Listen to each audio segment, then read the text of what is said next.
एक तरफ रमीज राजा साहब कहते हैं कि मैं ऑक्शन मॉडल लेकर आऊंगा, मैं इतने पैसे लेकर आऊंगा, मैं देखता हूं कि कौन जाएगा इधर। खैर उन्होंने उस पर यूटर्न भी ले लिया रमीज भाई ने उस अपनी स्टेटमेंट के ऊपर जो उन्होंने आईपीएल के ऊपर दी थी। लेकिन इन शॉर्ट इन क्लैरिटी ये है कि या तो हमारी जीडीपी इतनी बड़ी होती ना कि हम अपने मुल्क के अंदर 2 नहीं, 3 नहीं, 6 नहीं, 7 लीग्स अफोर्ड कर लेते तो बिल्कुल 100 बिस्मिल्लाह कर लेते। लेकिन जब हम कर ही नहीं सकते, हमारे खुद के पाकिस्तान क्रिकेट सुपर लीग के अंदर बड़े मसाइल होते हैं फाइनेंशियली। हमने 2 साल से फ्रेंचाइजेस को उनके पैसे क्लियर आउट नहीं किए हुए।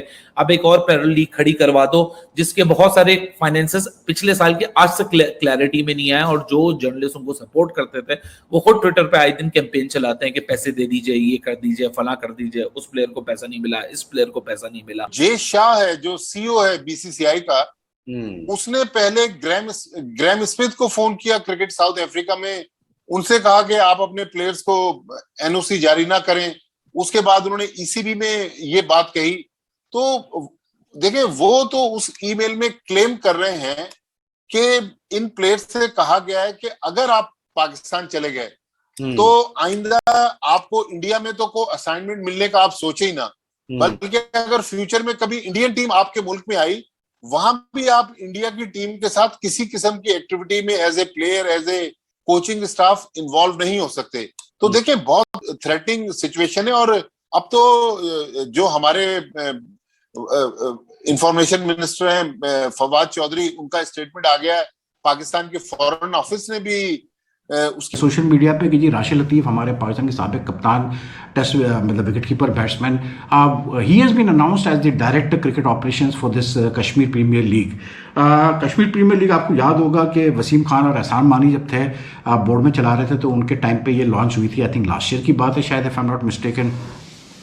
और उस वक्त भी काफ़ी शोर मचा था कि यार ये पीएसएल के होते हुए क्यों आप एक दूसरी लीग को मतलब अलाउ कर रहे हैं। लेकिन उस वक्त क्योंकि ये केपीएल को मतलब it became a political sort of thing, उसको पॉलिटिकल ज़्यादा मतलब नज़रिए से देखा गया। It was seen as a political tool, as a political message. तो सबको उसको बैक करना पड़ा। अच्छा, लेकिन एक बड़ी अजीब सी चीज़ है, क्योंकि अगर हम मुहज़्ज़ब दुनिया की बात करें तो वहाँ पर जहाँ बाकी चीज़ें चलती हैं तो वहाँ पर इन्फ्लुएंस और पैसा चलता है। भारतीय बोर्ड का बहुत ज़्यादा इन्फ्लुएंस है और जिस तरीके से पैसे वारे जाते हैं, आपको पता है कि वो पैसों किस तरीके से हासिल किए जाते हैं, कितने स्कैंडल्स वहाँ पर सामने आते हैं। तो ये कोई अछूती बात नहीं है।